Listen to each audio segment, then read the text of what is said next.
Morning students, law centre Indore में आप सभी का स्वागत है। जैसे कि आप जानते हैं कि आज है हमारा फ्री डेमो सेशन, जिसपे हम बात कर रहे थे सिटीजनशिप की अंडर कॉन्स्टिट्यूशनल लॉ फर्स्ट।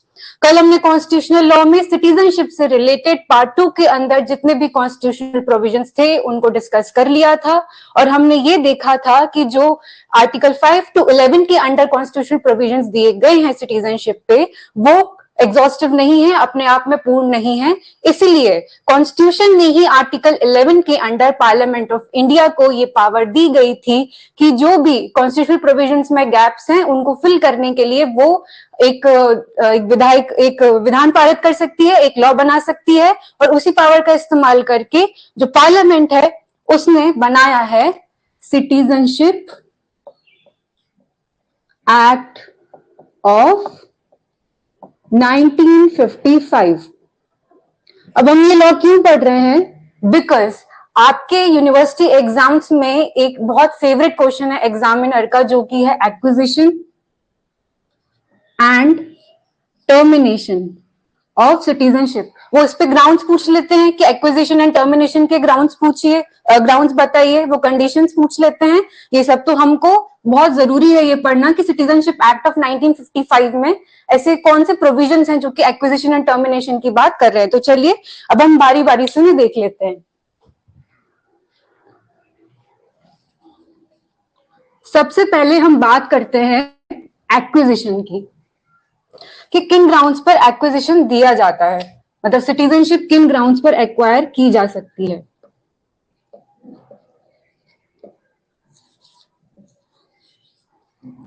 तो देखिए, एक्विजिशन की जो कंडीशंस हैं या एक्विजिशन के जो ग्राउंड्स हैं वो दे रखे हैं section 3 to section 7 of the citizenship act of 1955। ठीक है, इतना समझ आया। सबसे पहले आता है सेक्शन 3 में एक्विजिशन बाय बर्थ। कहां दिया है? सेक्शन 3 में। उसके बाद आता है एक्विजिशन बाय डिसेंट। कहां दे रखा है? सेक्शन 4 में। फिर आता है एक्विजिशन बाय रजिस्ट्रेशन। अब हमने कल कॉन्स्टिट्यूशन में भी पढ़ा था जिसमें हमने देखा था कि सिटीजनशिप मिलती है बाय रजिस्ट्रेशन। कोई बता सकता है किस आर्टिकल के अंदर है वो? ये सदीति, can you please tell me, हमने कॉन्स्टिट्यूशन में किस आर्टिकल में पढ़ा था बाय रजिस्ट्रेशन?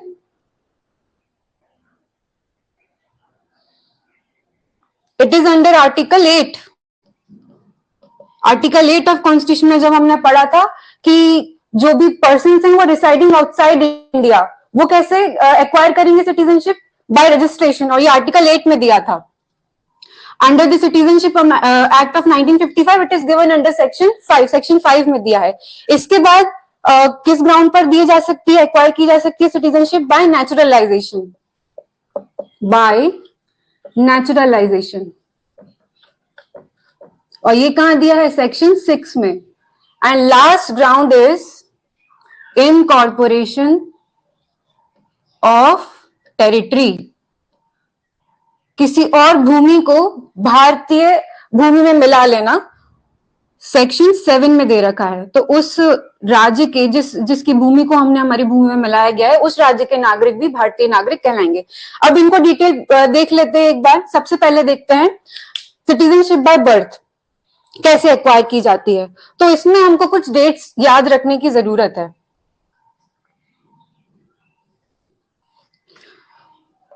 इन्हें हम ना 3 कैटेगरीज में डिवाइड कर सकते हैं।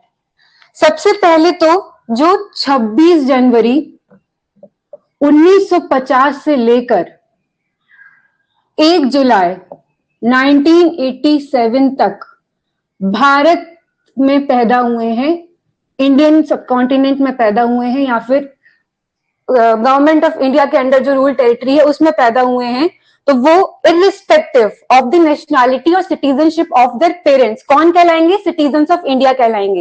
ये फर्क नहीं पड़ता है कि उनके parents either of the parents और बोथ पेरेंट्स इंडियन सिटीजन्स हैं या नहीं है। लेकिन ये कंडीशन किन किन लोगों के लिए है? जो 26 January 1950 date of commencement of the constitution से लेकर 1 जुलाई 1987 तक पैदा हुए हैं। अब इस डेट की सिग्निफिकेंस क्या है? क्योंकि इस डेट को क्या इंट्रोड्यूस हुआ था? अमेंडमेंट इंट्रोड्यूस हुआ था इन द एक्ट।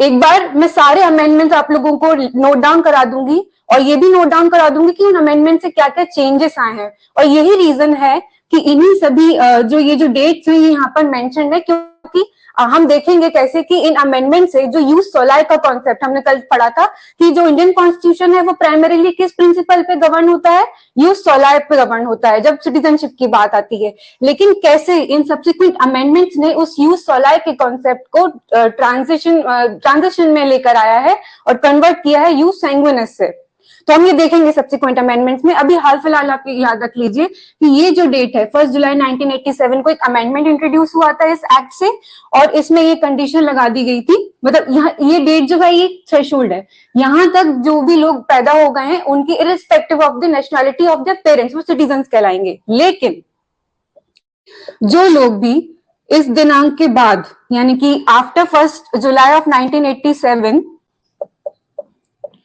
से लेकर 2 दिसंबर 2004 यहां तक पैदा हुए हैं, उनके ईदर ऑफ द पेरेंट्स यानी कि कोई एक माता या पिता वो भारत के नागरिक होना आवश्यक है। Either of the parents have to be citizen of India. Dilute कर दी ना और यूज सोलाई की कंडीशन। अभी तक क्या था, सिर्फ आप पैदा हो रहे हैं और आपको irrespective of the citizenship of your parents आपको नागरिकता मिल रही है। लेकिन फिर ये अमेंडमेंट इंट्रोड्यूस हुआ, इस अमेंडमेंट के बाद क्या है, आपके जो पेरेंट्स हैं उनके पेरेंट्स की एक पेरेंट की सिटीजनशिप पे आपकी नागरिकता निर्भर हो गई है। तो जो यूज सोलाई का प्रिंसिपल था वो हमने देखा क्या हो रहा है, डाइल्यूट हो रहा है और कमजोर कर दिया गया है उसे। अब फिर से एक और डेट आ गई है 2 दिसंबर 2004, इसमें एक और अमेंडमेंट आया है, ठीक है। और फिर इसी डेट से यानी कि इसके अगले दिन 3 दिसंबर 2004 के बाद जो लोग पैदा हुए हैं आफ्टर, उनके पैदा होने पर उनकी सिटीजनशिप में एक और कंडीशन लगा दी गई है कि ईदर ऑफ द पेरेंट्स को सिटीजन तो होना पड़ेगा, यानी कि कोई एक माता या पिता सिटीजन होगा, लेकिन दूसरे पेरेंट का इलीगल माइग्रेंट होना वो एक बार हो सकता है आपके सिटीजनशिप में। मतलब दोनों माता या पिता में से कोई एक सिटीजनशिप होगा वो तो अनिवार्य है ही, लेकिन उनके जो दूसरे जो पेरेंट हैं वो इलीगल माइग्रेंट नहीं होने चाहिए, ये एक और कंडीशन लगा दी। तो फर्दर ये इसको किसकी तरफ लेकर चला गया, यूज सैंग्विनिस की तरफ लेकर चला गया, यानी कि आपके ब्लड रिलेशन पर। सैंग्विनिस का मतलब हमने क्या देखा था, राइट बाय ब्लड, इसका मतलब हमने क्या देखा था, right by blood and right by birth in the soil. तो यूज सैंग्विनिस में क्या हो गया कि आपके ब्लड पर निर्भर हो गई ना आपकी नागरिकता। तो हमने क्या देखा, जो 2000 ये जो 2 अमेंडमेंट्स आए 1987 और जो 2004 का जो अमेंडमेंट आया है, इन दोनों से ये यूज सोलाई का कॉन्सेप्ट डाइल्यूट हो गया एंड वो और क्लोज चला गया यूज सैंग्विनिस के, ठीक है। I hope this is clear. और इसमें फिर एक और जो बोल सकते हैं इन चीजों के एक्सेप्शंस हैं वो कहां दे रखे हैं, क्लॉज 2 में दे रखे हैं।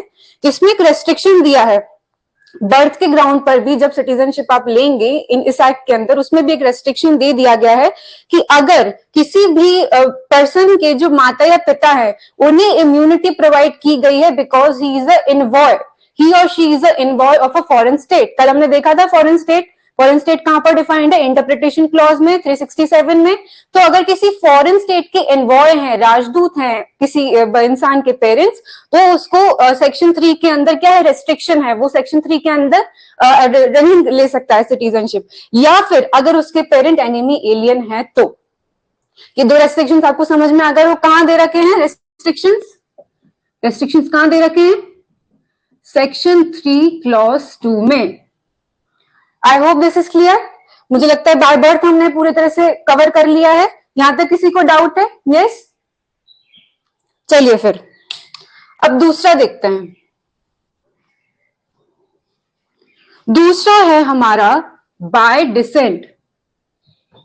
डिसेंट का मतलब क्या होता है, डिसेंट का मतलब है मैं पैदा हुई हूं या नहीं हुई हूं, लेकिन मेरे एंसेस्टर्स या मेरे असेंडेंट्स यदि भारत के नागरिक हैं तो मुझे भी भारत की नागरिकता मिलेगी, लेकिन उसकी भी कंडीशंस हैं।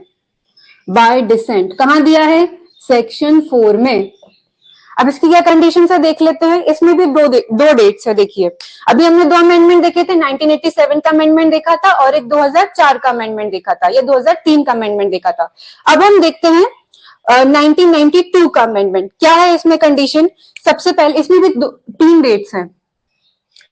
सबसे पहला तो वही 26 जनवरी 1950 से लेकर जो लोग भी 10 दिसंबर 1992 तक पैदा हो गए। कौन सा अमेंडमेंट है? 1992 का जो एक अमेंडमेंट है वो क्या होगा?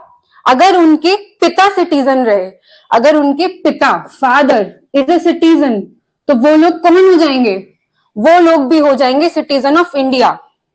किसकी बात हो रही है? बाय डिसेंट की बात हो रही है। अब मुझे जरा बताइए ये किस प्रिंसिपल पे बेस्ड आ गया? बाय यूज सोलाई आ गया या यूज सैंगुइनिस आ गया? यूज सैंगुइनिस आ गया, करेक्ट। तो हमने देखा है ना कि ये अभी हम शुरू से यही बात कर रहे हैं कि ये जो एक्ट है ये हमको यूज सोलाई से लेकर यूज सैंगुइनिस तक लेकर जा रहा है। ये बात आप ध्यान में रखेंगे तो आपको समझने में बहुत ईजी होगा ये, ठीक है। 26 जनवरी 1950 से लेकर जो लोग भी 10 दिसंबर 1992 तक पैदा हुए हैं, यदि उनके पिता भारत के नागरिक हैं तो उनको भारत की नागरिकता जो है वो विरासत में मिल जाएगी, ऐसे समझ लीजिए। लेकिन अब देखिए, अब सारी महिलाओं को आपत्ति हो गई यहाँ पे कि पिता की सिटीजनशिप से ही क्यों वो बच्चे की सिटीजनशिप डिसाइड हो रही है। तो फिर 1992 में एक अमेंडमेंट लाया गया। उसके पश्चात ये निर्धारित किया गया कि 10 दिसंबर 1992 से लेकर 3 दिसंबर 2004 तक जो लोग भी पैदा हुए हैं, उनके या तो माता या तो पिता अगर भारत के नागरिक होंगे तो उनको भारत की नागरिकता दे दी जाएगी bye decent under section 4 of citizenship act of 1955। अब मुझे जरा एक और कोई चीज कोई बता सकता है कि 1992 में ये अमेंडमेंट लाया गया, तो 1992 में ऐसे कौन से स्टेप्स लिए गए थे कि ये जो है ये सिटीजनशिप एक्ट में भी, मतलब देखा जाए तो ये एक बहुत बड़े हिस्टोरिकल ईयर है। इसमें 2 बड़े चेंजेस आए थे, अगर कोई बता सकता है तो, और वुमेन से ही रिलेटेड आए थे, इसलिए ये यहाँ पर ये डाला गया है प्रोविजन। एक तो 1992 में क्या बनाया गया है? नेशनल कमीशन फॉर वुमेन, ठीक है, नेशनल कमीशन फॉर वुमेन लाया गया है। अब इसके बारे में, इसके क्या फंक्शंस हैं, ये क्या काम करता है, ये मैं आपको होमवर्क देती हूँ, आप लोगों का रिसर्च वर्क है, आप मुझे बताएंगे कि ये क्यों लाया गया था और इसका काम क्या है। दूसरा, 2 बड़े कॉन्स्टिट्यूशनल अमेंडमेंट्स आए थे 1992 में, if you all remember, and that is 73rd and 74th constitutional amendments. क्या बात करते हैं amendments? Panchayat and municipalities, and it was only in these amendments की जो है 1/3 रिजर्वेशन दिया गया था विमेन को। Did you all get that? इसलिए ये ईयर जो है 1992 इंपॉर्टेंट है, और एंड इसी के कॉन्सिक्वेंसेस में, मतलब 1992 जो है उसमें विमेन से रिलेटेड बहुत बड़े चेंजेस किए गए थे हमारे इंडियन लीगल फ्रेमवर्क में। ये 2 चेंजेस के साथ साथ, और यही रिफ्लेक्ट होता है हमारे सिटीजनशिप एक्ट ऑफ 1955 में भी। तो इसलिए ये डेट आपको नहीं भूलना चाहिए, ये आपको ऐसे याद भी रहेगा कि 1992 क्यों इंपॉर्टेंट है और इसमें क्या चेंजेस किए गए थे। तो हमारे सिटीजनशिप एक्ट में क्या चेंज आया था इस अमेंडमेंट से? इसमें जो रिक्वायरमेंट 1955 के एक्ट में दी गई थी कि सिर्फ पिता के नागरिकता से बच्चे की नागरिकता निर्धारित की जाएगी, उसे हटाकर, उसे संशोधित कर दिया गया था ईदर पेरेंट्स, यानी कि पिता या माता। I hope this is clear. अब देखते हैं अगली दिनांक। 2004 का अमेंडमेंट में देख ही लिया था। अब जो 3 दिसंबर 2004 के बाद, उसके पश्चात पैदा हुए हैं भारत में, उनको बोला गया था कि they will not be citizens of India unless, अगर 1 साल के अंतर्गत, उनके जन्म के 1 साल के अंतर्गत उनको रजिस्टर करा दिया जाएगा इंडियन कंसुलेट के पास। ये हमने आर्टिकल 8 में भी देखा था, बट इसमें हमें बर्थ विदिन 1 ईयर की बस रिक्वायरमेंट याद रखना है। रजिस्टर कराना पड़ेगा आपको किसी भी एम्बेसी में जाकर, जिस भी देश में आप वहां के निवासी हैं। तो मुझे लग रहा है बाय डिसेंट भी हमने समझ लिया है। यहां तक किसी को डाउट है? चलिए ठीक है, फिर आगे देखते हैं। अब आता है अगला, यानी कि बाय रजिस्ट्रेशन।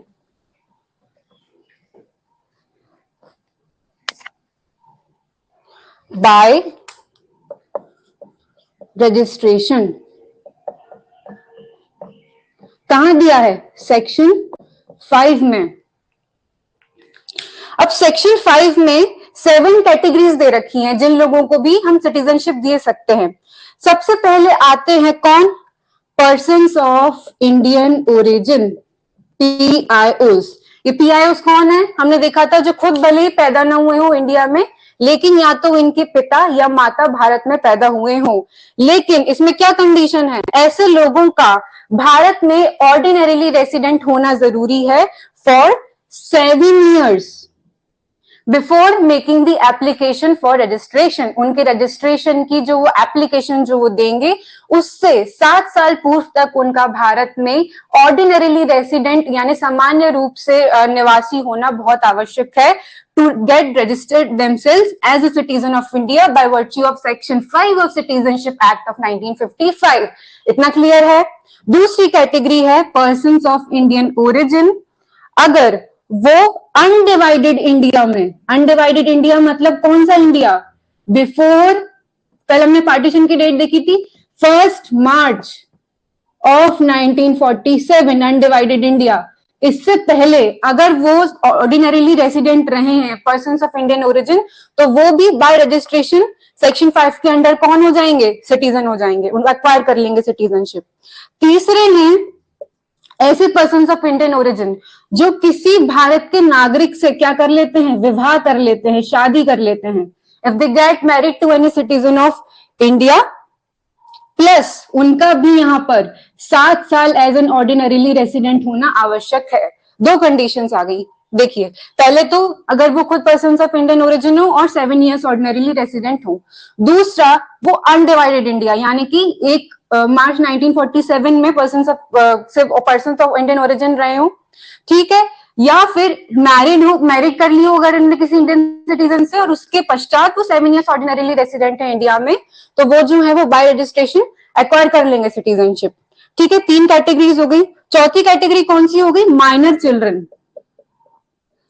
ठीक है, माइनर चिल्ड्रन जो होंगे वो ऑफ द इंडियन सिटीजन, अगर इंडियन सिटीजन हैं और अगर उनके जो बच्चे हैं जो बाहर रह रहे हैं देश में, तो वो अपने मतलब पेरेंट्स की जो है सिटीजनशिप, पेरेंट्स की सिटीजनशिप अगर है तो वो बाय रजिस्ट्रेशन कैसे, मतलब सेक्शन 5 की वर्च्यू से एक्वायर कर लेंगे सिटीजनशिप।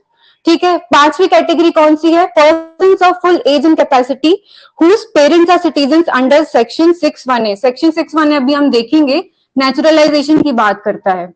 जिनके पेरेंट्स सेक्शन 6(1)(a) के अंडर सिटीजन्स हैं, ऐसे लोग जो फुल एज एंड कैपेसिटी के हैं। यहां पे बात हो रही है किसकी? माइनर की। यहां पे बात हो रही है फुल एज एंड कैपेसिटी की।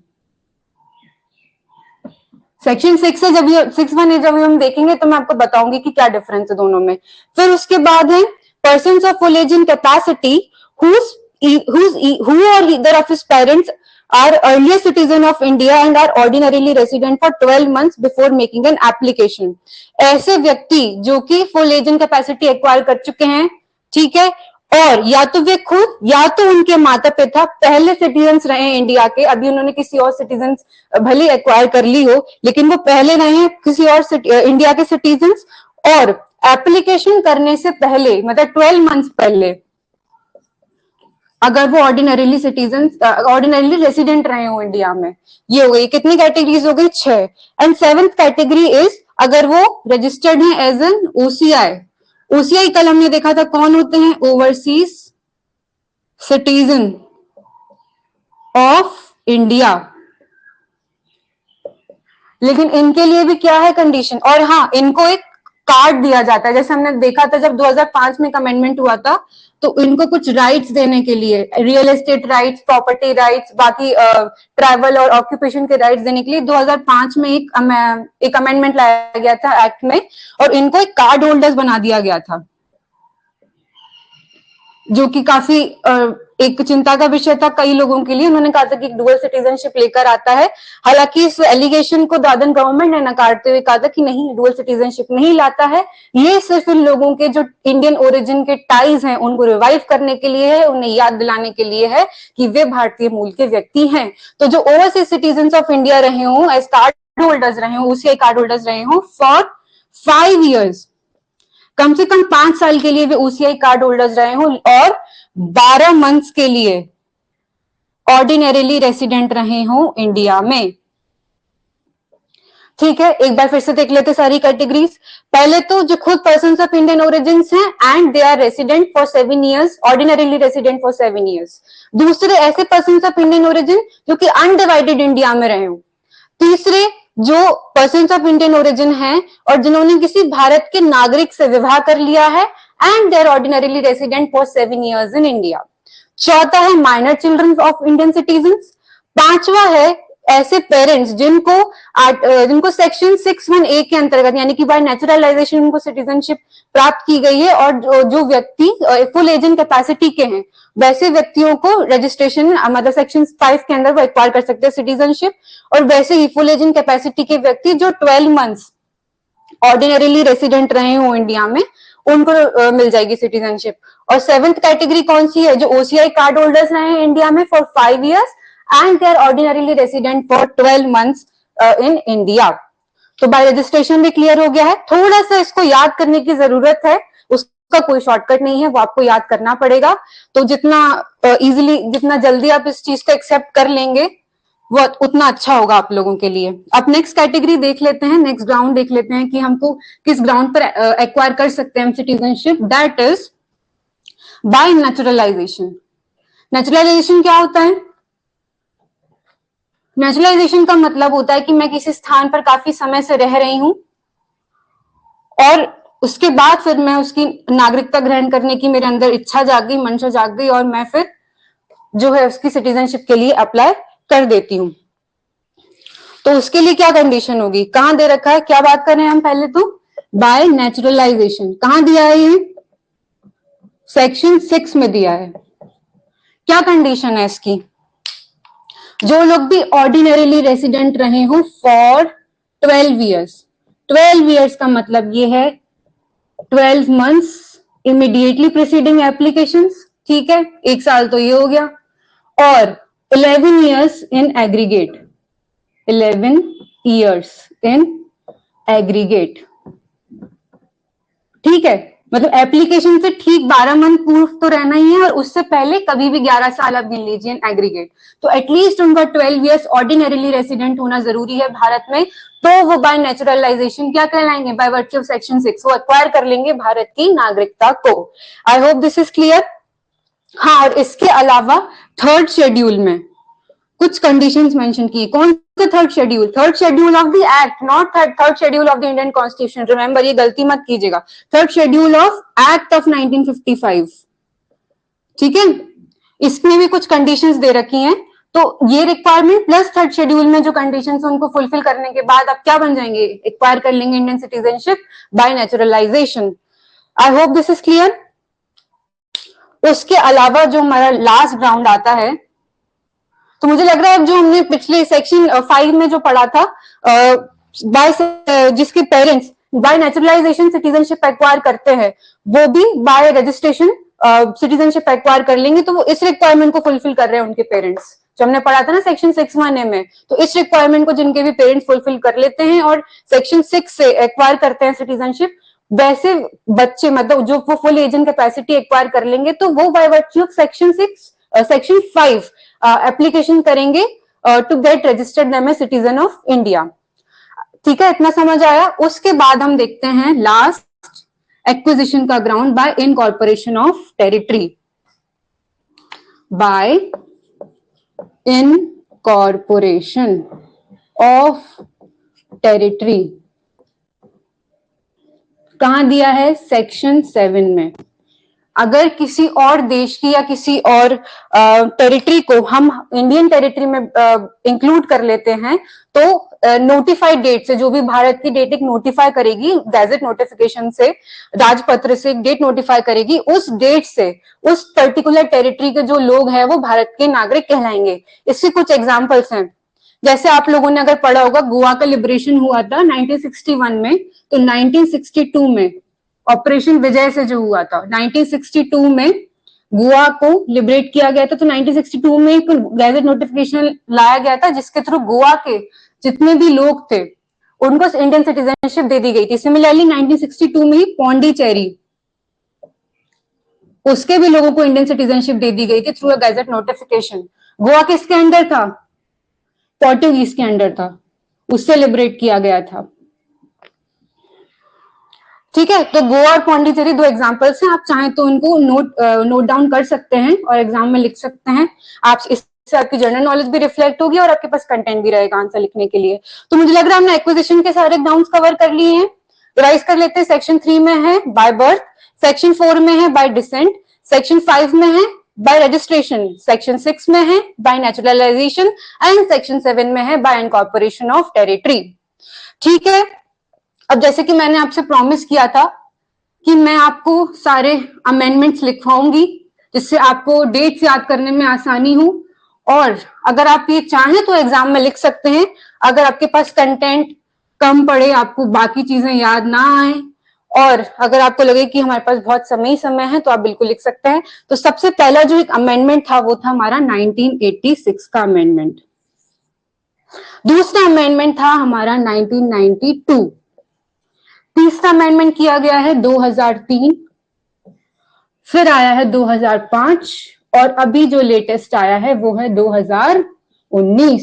ये क्वेश्चन ये पूछा गया है अभी 2023 में, फुल लेंथ आंसर।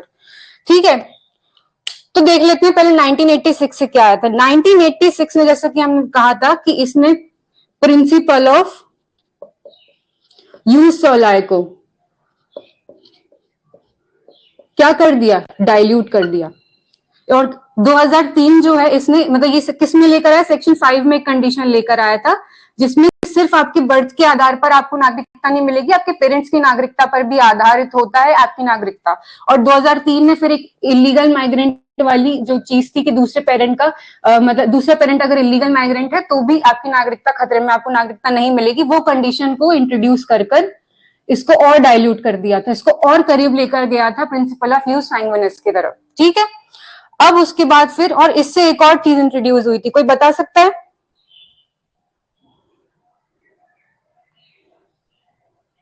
अरे नैरो हो गया ना कॉन्सेप्ट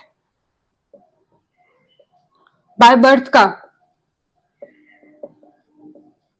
ये दो चेंजेस हुए इससे।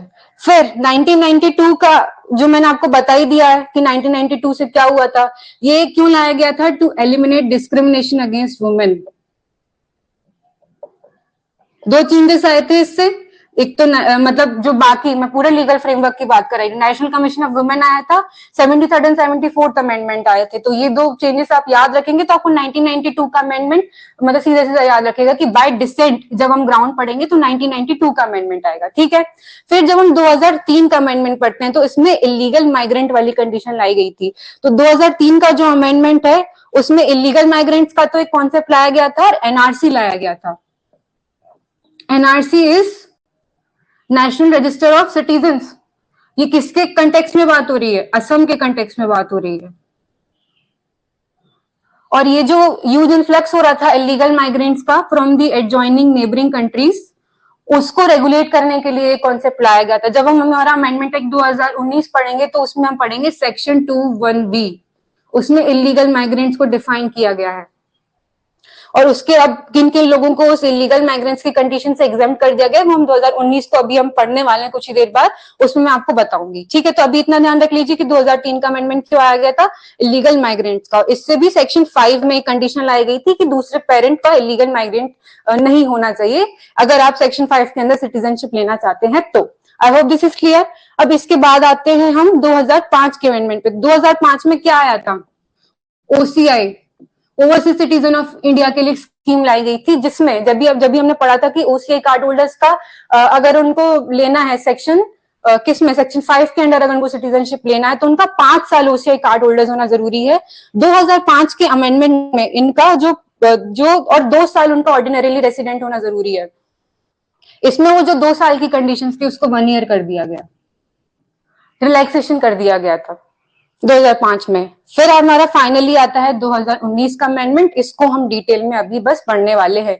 इसके अलावा भी 2015 में एक अमेंडमेंट बिल इंट्रोड्यूस हुआ है जिसमें पीआईओज और ओसीआईज की जो स्कीम है उसको मर्ज कर दिया गया है।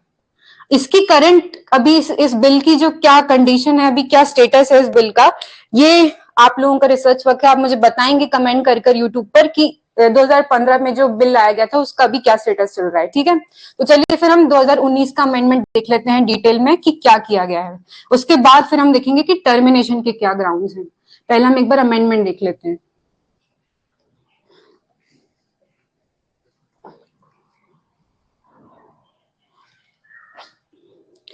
टू 2019 अमेंडमेंट, इसमें सबसे पहला तो हम देख लेते हैं कि कौन कौन एलिजिबल हैं नागरिकता के लिए। कौन कौन एलिजिबल हैं? एलिजिबल हैं इसमें Hindus, Sikhs, Parsis, Christians, Jains and Buddhist. ऐसे लोग जो कि कौन है? इलीगल माइग्रेंट्स हैं। मैंने बताया था ना कि जब हम ये डिस्कस करेंगे तो मैं बताऊंगी कि इलीगल माइग्रेंट्स हैं।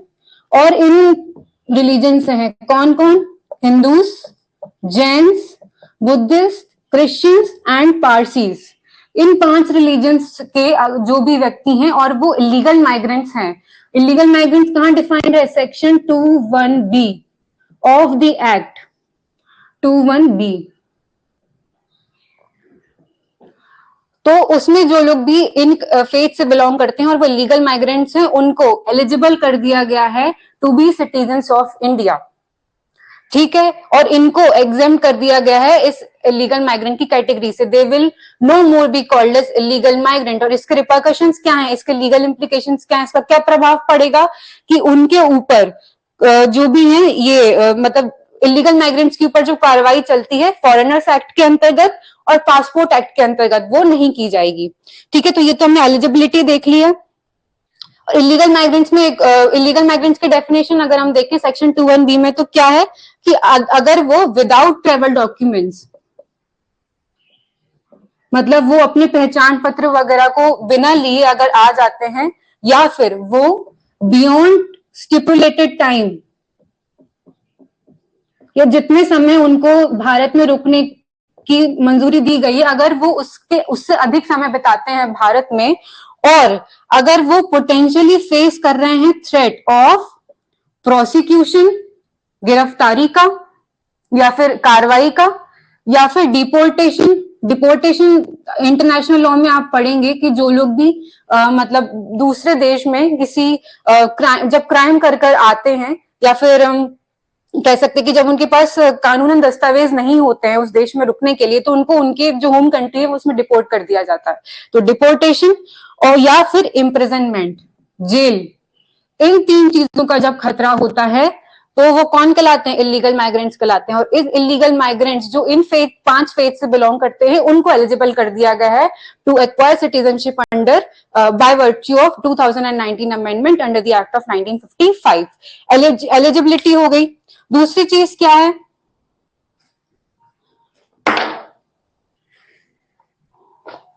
रिलैक्सेशन। रिलैक्सेशन जैसे कि मैंने बात की, रिलैक्सेशन क्या है? जो हमने देखा था कि नेचुरलाइजेशन में कितने साल उनको रुकना पड़ेगा? 12 ईयर्स। 12 ईयर्स मतलब 11 years in aggregate and 12 months preceding the date of application. तो जो वो 11 ईयर्स इन एग्रीगेट था उसको 6 ईयर्स कर दिया है। मतलब उनका सिर्फ 6 साल ऑर्डिनरीली रेसिडेंट इन इंडिया होना आवश्यक है। ये उनको रिलैक्सेशन दे दिया। किन लोगों को? वही 5 फेथ के लोगों को। ठीक है, तीसरी कंडीशन कौन सी है? एक्सेप्शन। ये अमेंडमेंट किस जगह पर अप्लाई नहीं होगा, किन लोगों पर अप्लाई नहीं होगा? तो 6th schedule of not act Indian constitution. और 6th शेड्यूल ऑफ कॉन्स्टिट्यूशन किसकी बात कर रहा है? Tribal areas of Assam, Meghalaya, Mizoram and Tripura. AMMT या ATM2 ऐसा याद रख लीजिए।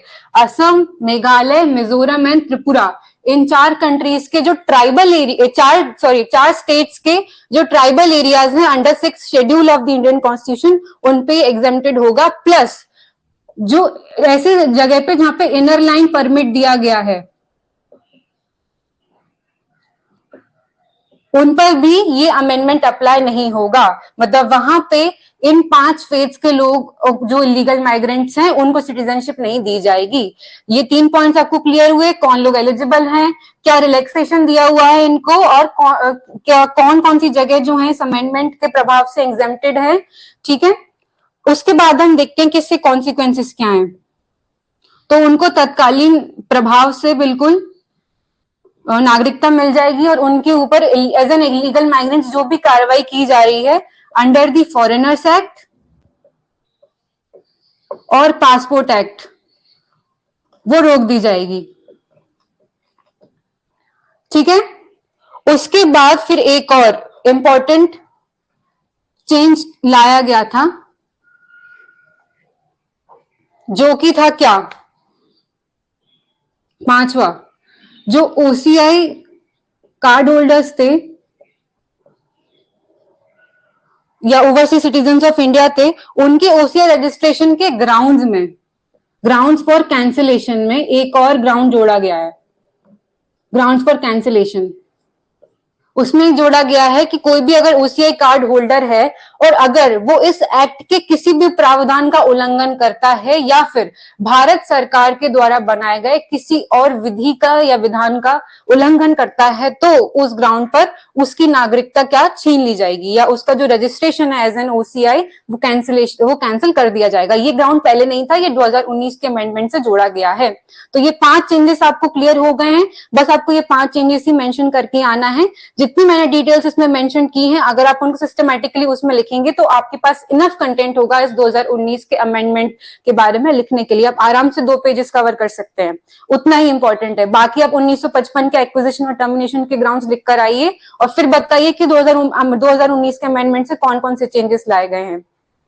ठीक है, और हाँ, ये 2019 का अमेंडमेंट इतना ज्यादा न्यूज में क्यों था, इतना ज्यादा चर्चित क्यों था, क्योंकि पहली बार religion as a ground of citizenship जो है वो इंट्रोड्यूस किया गया है सिटीजनशिप एक्ट ऑफ 1955 में। अभी तक हम यूज सोलाई यूज सैंगुइनिस की बात कर रहे हैं, अभी एक नया ग्राउंड जोड़ दिया गया था as a religion as a ground for granting citizenship, इसलिए थोड़ा कॉन्ट्रोवर्शियल कर दिया गया था।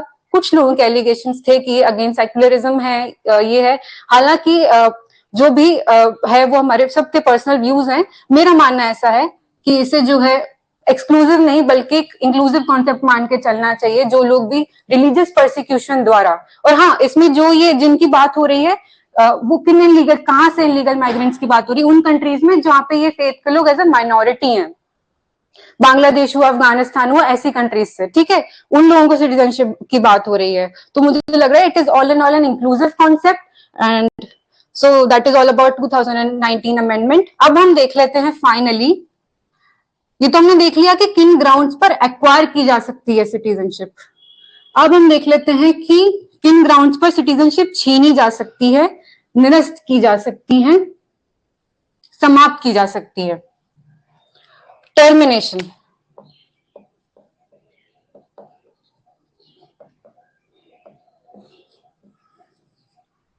टर्मिनेशन ऑफ सिटीजनशिप के 3 ही ग्राउंड्स है। कहां कहां दे रखे हैं, 8, 9, 10, 8, 9 एंड 10। सेक्शन 8 में क्या दिया है, सेक्शन 8 में दे रखा है बाय रिनंसिएशन,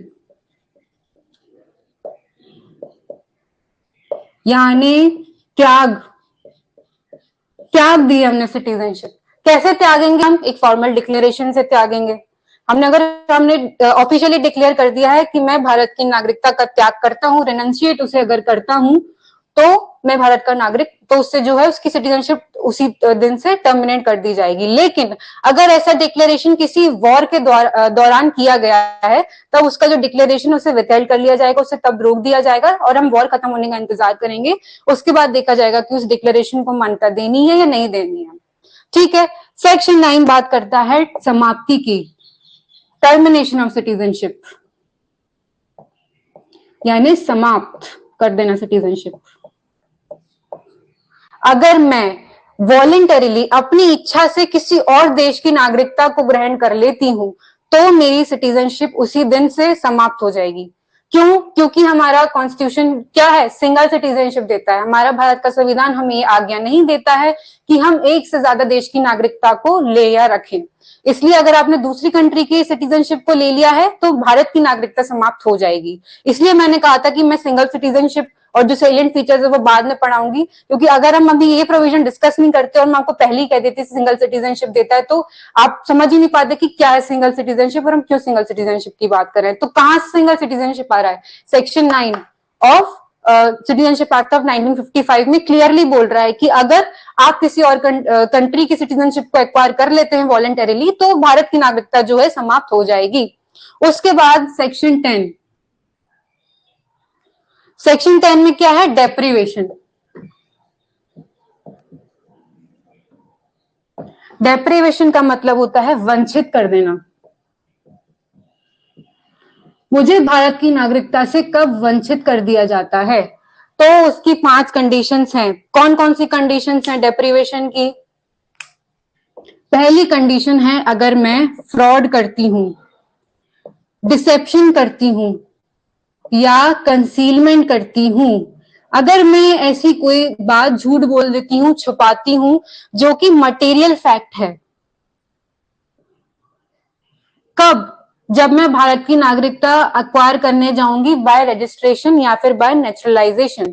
सेक्शन 5 में या सेक्शन 6 में जब मैं एक्वायर करने जाऊंगी ना सिटीजनशिप, और जब मुझे कानूनी दस्तावेज भरने पड़ेंगे, तब मैं ऐसे किसी बहुत महत्वपूर्ण जानकारी को छुपा लेती हूँ, डिसीव कर लेती हूँ, कंसील कर लेती हूँ या झूठ बोल देती हूँ, गलत लिख देती हूँ, मिसरिप्रेजेंट कर देती हूँ, तो फिर क्या होगा? मुझे वंचित कर दिया जाएगा भारत की नागरिकता से। इतनी बात हो गई। दूसरी कंडीशन क्या है हमारी? दूसरी कंडीशन ये है कि या तो मैं भारत के संविधान के प्रति डिसलॉयल हो जाती हूँ, मैं ईमानदारी नहीं दिखाती हूँ, तो भी मेरी जो नागरिकता है वो छीन ली जा सकती है, मुझे वंचित कर दिया जा सकता है। तीसरी कंडीशन क्या है कि मैं ड्यूरिंग दी वॉर अगर किसी दूसरी मतलब जिससे हमारी कंट्री जो वॉर में है उस एनिमी के किसी भी नागरिक से अगर मैं अनलॉफुली कोई भी ट्रेड करती हूँ, ऑक्यूपेशन करती हूँ या किसी भी तरह से एंगेज होती हूँ, तो भी मुझे डिप्राइव कर दिया जाएगा from the citizenship of India. ठीक है। फिर कौन सा चौथा ग्राउंड कौन सा है कि मेरे रजिस्ट्रेशन या तो नेचुरलाइजेशन से सिटीजनशिप प्राप्त होने के 5 साल के अंतर्गत, 5 साल के अंतर्गत मुझे सिटीजनशिप प्राप्त हुई है सेक्शन 5 या सेक्शन 6 में बाय रजिस्ट्रेशन, बाय नेचुरलाइजेशन, और उस सिटीजनशिप प्राप्त होने के 5 साल के अंतर्गत में ही मैंने अगर ऐसा कोई ऑफेंस कर दिया जिसकी सजा 2 साल से अधिक है, तो भी मुझे वंचित कर दिया जाएगा from the citizenship of India. पांचवा क्या है कि अगर मैं ऑर्डिनरीली रेसिडेंट ऑफ इंडिया नहीं हूं फॉर मोर देन 7 ईयर्स। हमने देखा था कि अगर आप पर्सन ऑफ इंडियन ओरिजिन हैं और अगर आप 7 ईयर्स इंडिया में ऑर्डिनरीली रेसिडेंट हैं तो आपको by registration by virtue of section 5 citizenship मिल जाएगी। लेकिन अगर मैं more than 7 years ordinarily resident नहीं हूं इंडिया में, मैं दूसरे देश में रह रही हूँ, तो मुझे वैसे डिप्राइव कर देंगे वो सिटीजनशिप से। अब डिप्राइव करने का मतलब ये नहीं है कि मैं वापस से अक्वायर नहीं कर सकती हूँ। डिप्राइव का मतलब ये है कि उस समय के लिए मुझसे इंडियन सिटीजनशिप छीन ली जाएगी। ठीक है। I hope you are getting this. तो ये 5 चीजें थी जिसमें मुझे डिप्राइव कर दिया जाएगा। तो मुझे लग रहा है हमने टर्मिनेशन के भी जो ग्राउंड्स हैं वो कवर कर लिए हैं। हमने क्या देखा? हमने एक्विजिशन देखा। एक्विजिशन ऑफ सिटीजनशिप में हमने सेक्शन 3 से लेके सेक्शन 7 तक के प्रोविजंस देखे। उसमें हमने इंपॉर्टेंट डेट्स देखी। उन डेट्स को याद करने के लिए हमने इंपॉर्टेंट अमेंडमेंट्स देखे।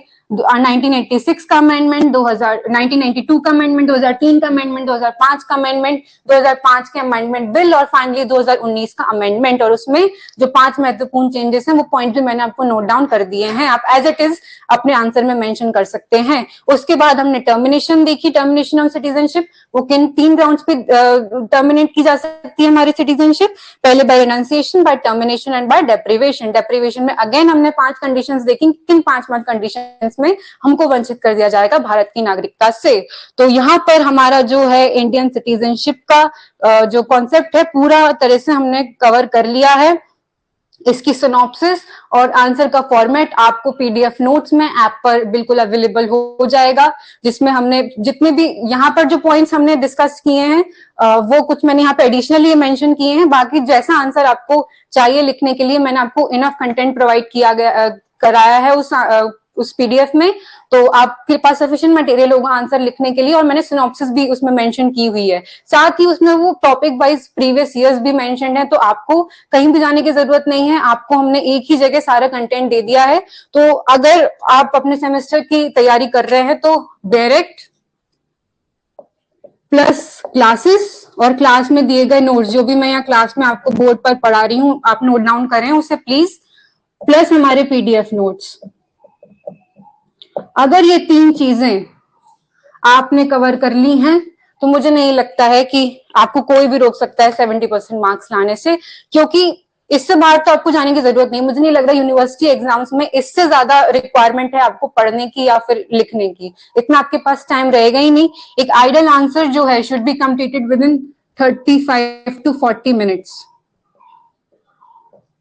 तो अगर आप इतना पढ़ रहे हैं और अगर आप सफिशिएंट टाइम दे रहे हैं पर आंसर, तो फिर मुझे नहीं लगता है कि आप मिनिमम मार्क्स जो एक लाने चाहिए एक सब्जेक्ट में वो आप नहीं लाएंगे।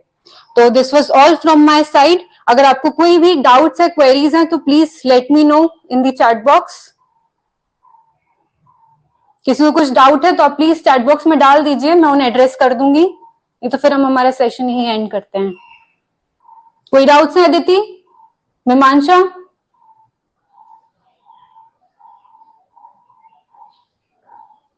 Okay then we shall end this session now. Thank you so much. अगर आप चाहते हैं कि हम ये सीरीज कंटिन्यू करें और हमारा कोर्स हम कॉम्प्रिहेंसिवली कवर करें, तो प्लीज आप जुड़िए हमारे साथ इस जर्नी में और डाउनलोड कीजिए लॉ सेंटर ऐप, जिसमें आप हमारे बाकी कोर्सेज को भी एक्सप्लोर कर सकते हैं जो कि अवेलेबल है at a very nominal price. तो अभी बस डाउनलोड कीजिए हमारा ऐप और जुड़े रहिए हमारे साथ। Thank you so much. Till then stay healthy, stay safe, bye bye.